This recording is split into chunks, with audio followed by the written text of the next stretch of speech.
programa de hoje vai tratar sobre a governabilidade estatal como fator considerado ameaça à segurança por parte da política externa de Estados Unidos, especificamente na América Latina. Recentemente, os Estados Unidos têm identificado em alguns países em que o Estado não consegue exercer o poder em algumas áreas, seja internas ou em áreas de fronteira, como um problema de segurança. As chamadas áreas não governadas, associadas aos chamados estados falidos, são colocados como um problema que exige, do ponto de vista da política externa do país, um investimento específico, que já não é só ajuda bilateral, sino é a perspectiva de estar presente em determinados locais em que a falência dos estados tem que ser substituída por alguma outra forma de governabilidade, principalmente através de programas que o Departamento de Estado e o Departamento de Defesa dos Estados Unidos vão desenvolvendo. Na agenda para a América Latina, programas desse tipo, como aplicados na Colômbia, a iniciativa Mérida para o México, na América Central e Caribe, são direcionados justamente para treinar e fortalecer a capacidade das forças de segurança para lidar com ameaças associadas a movimentos insurgentes ou questões de crime organizado, tráfico de drogas, ameaças transnacionais. Então, esse tema tem adquirido importância, inclusive no orçamento dos Estados Unidos para a região, no qual quase 50% vai para esse tipo de programas. No âmbito acadêmico, intelectual das relações internacionais, tem se questionado se às vezes utilizar esses termos de áreas não governadas, estados falidos, não mascara uma perspectiva intervencionista, porque que o Estado não tenha jurisdição em determinado território não significa que essa área não esteja governada. De repente, há outras formas de governança associadas comunidades indígenas, movimentos sociais que substituem o que o Estado não está conseguindo fazer. Então há um debate sobre em que medida se ideologiza essa temática para justificar uma política mais intervencionista.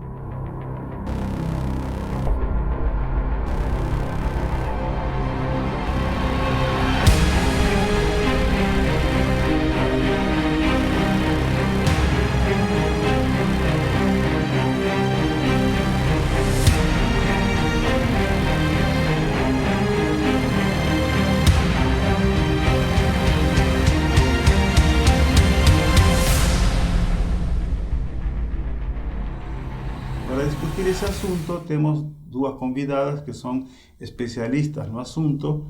Luisa Mateo, que é pesquisadora do IEI e doutoranda em Relações Internacionais no Programa Santiago Dantas da Unesp, Unicamp e PUC São Paulo, além de professora da Uniso, que vai tratar a perspectiva dos Estados Unidos em que aparece um binômio entre a ideia de segurança nesses espaços chamados não governados e políticas de desenvolvimento, principalmente através da Agência de Desenvolvimento Internacional, a USAID.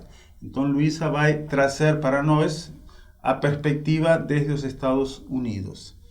Marília Souza, que também é doutoranda do Programa Santiago Dantas de Relações Internacionais da Unesp, Unicamp e PUC São Paulo, pesquisadora do IEI e professora da Universidade de Anhembi Morumbi, ela vai trazer a perspectiva no âmbito intelectual, acadêmico das relações internacionais, de como se vê essa ideia de áreas não governadas, black spots, estados falidos, se é meramente uma questão associada a interesses nacionais de determinados estados ou é uma realidade que entra também no radar da teoria e pesquisa das relações internacionais.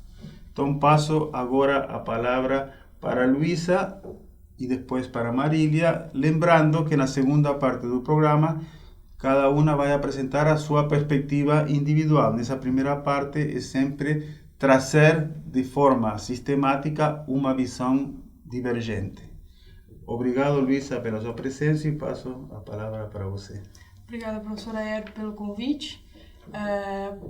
para poder falar um pouquinho sobre a agenda dos Estados Unidos, sobretudo para a nossa região latino-americana. Então, o que se observa no tocante à temática das áreas não governadas é que, sobretudo após os eventos, né, terroristas de 11 de setembro, há uma preocupação maior por parte dos Estados Unidos, né, em verificar quais são os estados que realmente, como eles dizem, né, em processo de falência, estados frágeis, que não conseguem, de fato, exercer uma governança completa no seu território, controlar as fronteiras, né, ou mesmo garantir à sua população uma cobertura mínima dos serviços sociais básicos, gerando as chamadas áreas de baixa governabilidade ou as áreas sem governança, né, as áreas não governadas, nas quais o grande problema de segurança é justamente a presença e a atividade dos chamados atores ilícitos, né? Esses atores ilícitos que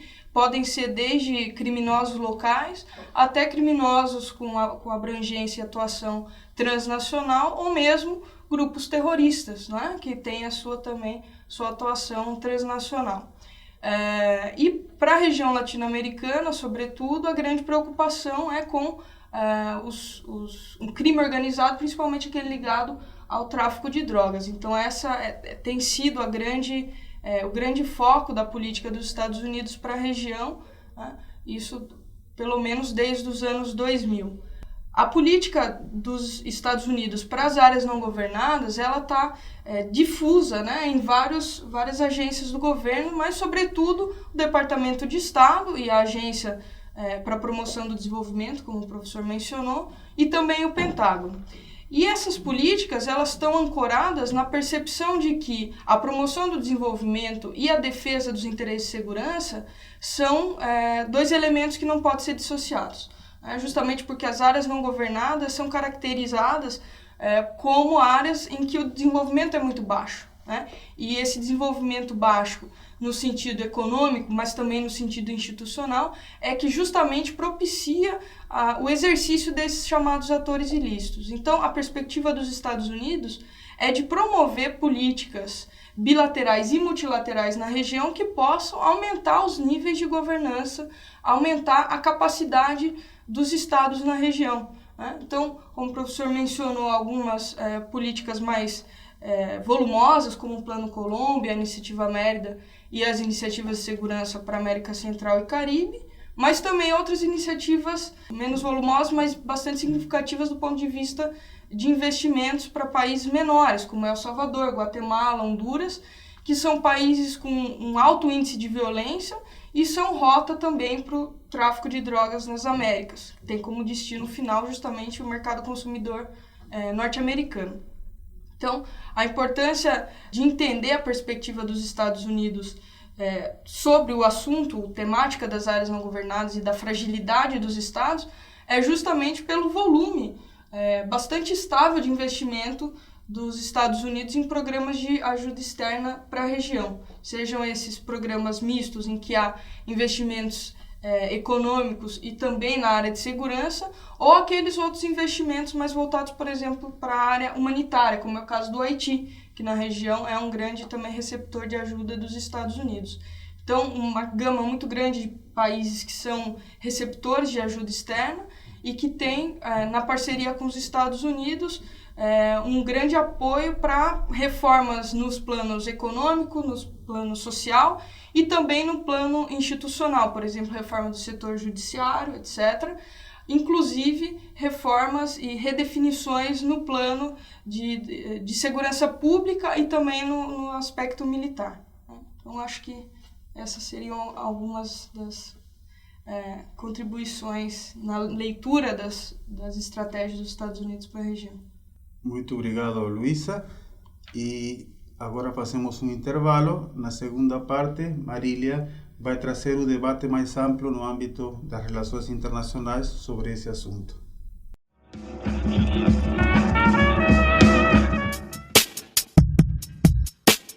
O espaço virtual Sem Diplomacia divulga análises e comentários polêmicos sobre eventos internacionais.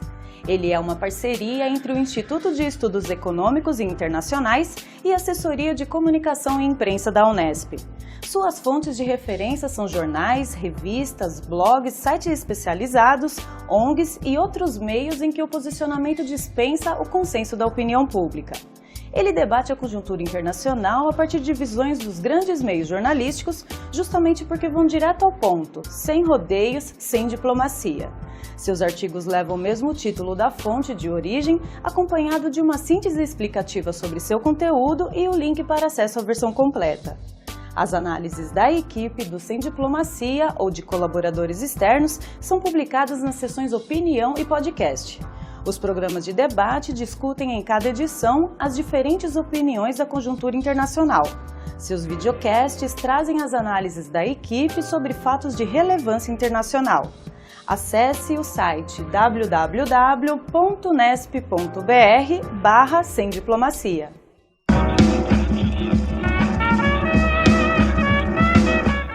Nessa segunda parte, Marília Souza vai apresentar a perspectiva no âmbito das relações internacionais. Lembrando que essa discussão faz parte de um projeto do IEI que chama Extraterritorialidades e Fontes de Conflitos na América Latina, que já teve vários eventos, lançou vários livros e justamente uma área na qual o IEI está investindo bastante e há mais de 3 anos. E Marília e Luísa são parte desse projeto. Muito obrigado, Marília, pela presença e passo a palavra para você. Obrigada novamente pelo convite. Bom, é sempre bom poder compartilhar e discutir esses temas tão importantes aqui.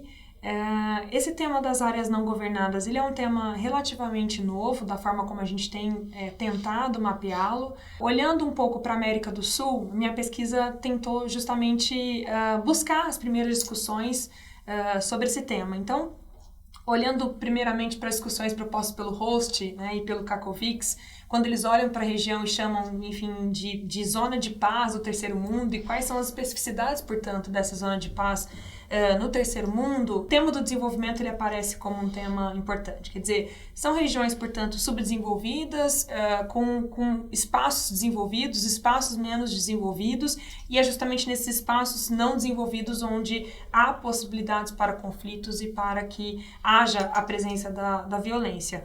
Então, o Host, nesse sentido, também traz uma leitura interessante em que ele mostra a presença, portanto, de espaços que podem ser espaços voltados ou que apresentam uma tendência para o conflito. Após este momento, a gente percebe que há uma ligação muito forte entre as construções dos chamados estados falidos, estados frágeis, e que de alguma forma são construções que servem muito e que são instrumentalizadas para políticas de intervenção, programas para desenvolvimento, como a gente pode ver e observar nos programas americanos, sobretudo do Departamento de Estado para a região. Então, ao olhar esses programas e verificar a justificativa e o tipo de vocabulário, o tipo de linguagem que é usada, a gente pode observar justamente esses espaços, esses bolsões onde há subdesenvolvimento, onde há baixa presença do Estado, instituições fracas, altos índices de corrupção e presença de grupos ilícitos e de trânsitos ilícitos também. Então, há na literatura, e sobretudo quando a gente avança, né, nos anos 2001 em diante, uma intensificação da literatura no que tange essas áreas não governadas. O que hoje tem se discutido, né, em termos conceituais, é um possível deslocamento do Estado frágil ou das áreas não governadas, no sentido de já se entender que há uma instrumentalização desses conceitos. E, portanto, hoje o conceito de Black Spot tem sido um conceito interessante, porque tenta traçar uma metodologia com algumas variáveis para identificar Black Spots, tirando a percepção de lugares específicos ou de regiões específicas onde eles podem aparecer.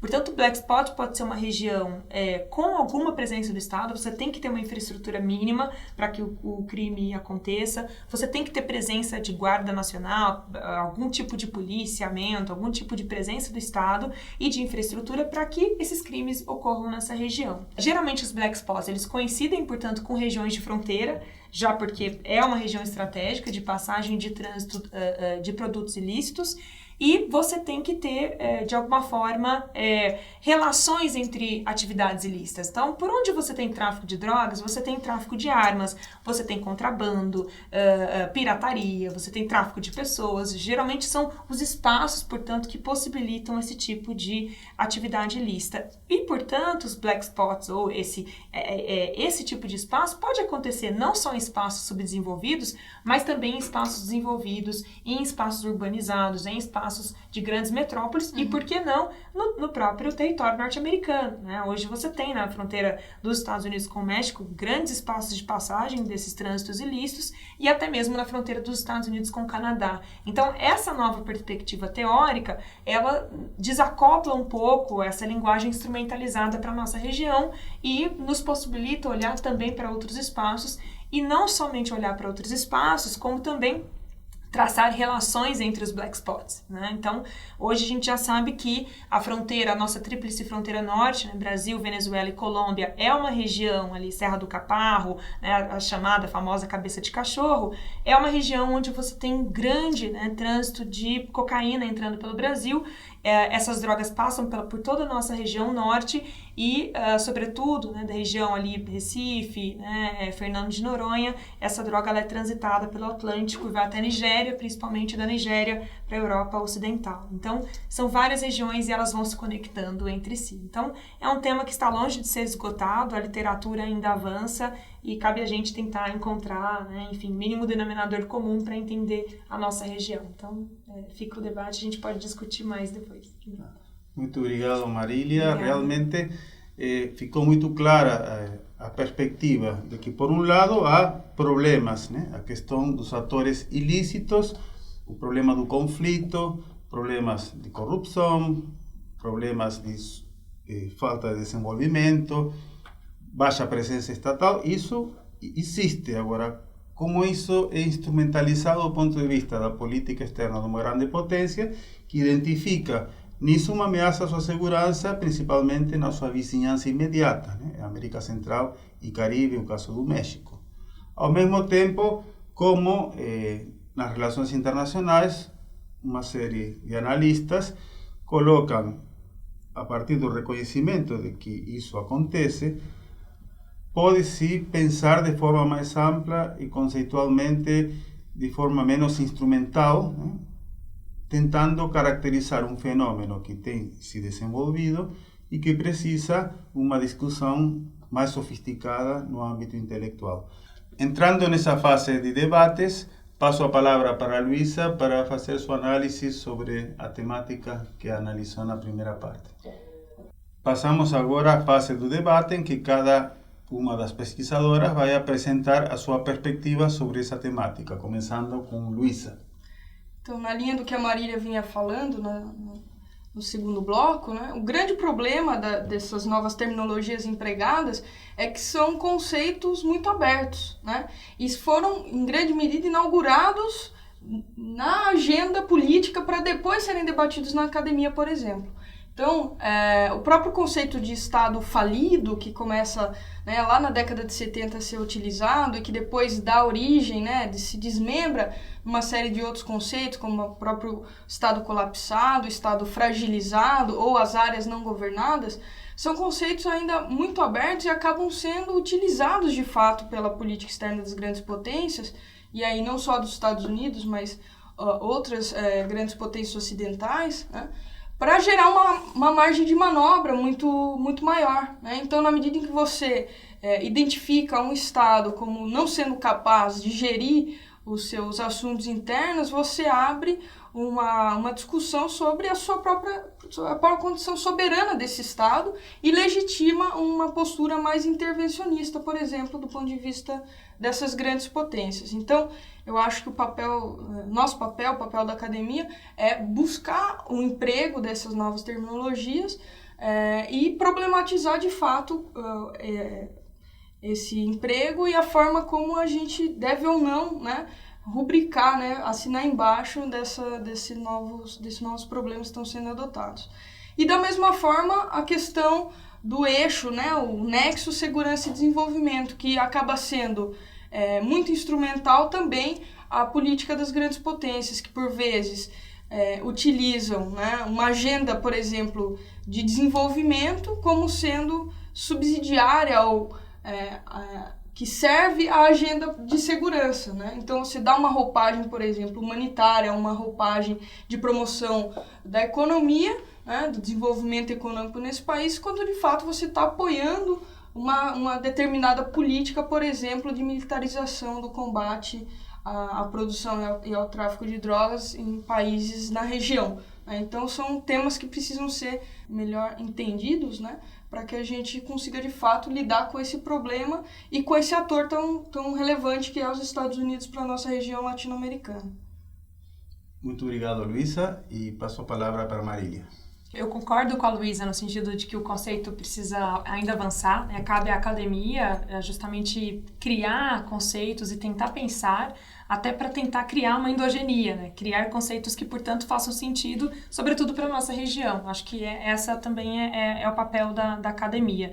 Portanto, quando a gente discute sobre os black spots, né, é interessante porque os black spots tentam, de alguma forma, tirar esse conteúdo carregado de teor político que os failed states, os estados falidos, os estados frágeis têm. Então, a ideia do black spot é um espaço com baixa governabilidade, com baixa presença institucional, onde há a presença de grupos ilícitos e atividades ilícitas, que pode ser, portanto, desde, como você bem colocou, criminosos locais, crime transnacional, então passagem transfronteiriça, ou usar aquele locus para atividades, por exemplo, ligadas à guerrilha ou até mesmo em outras regiões ligadas ao terror. Então, essa é a definição do black spot. O que é muito interessante, porque, portanto, o black spot não estará apenas conectado a espaços subdesenvolvidos, mas sim pode também estar em outras regiões, o que portanto, desloca um pouco a agenda, né? É necessário, portanto, olhar para as relações que se estabelecem entre os black spots, né? E, portanto, chamar outros atores à responsabilidade para lidar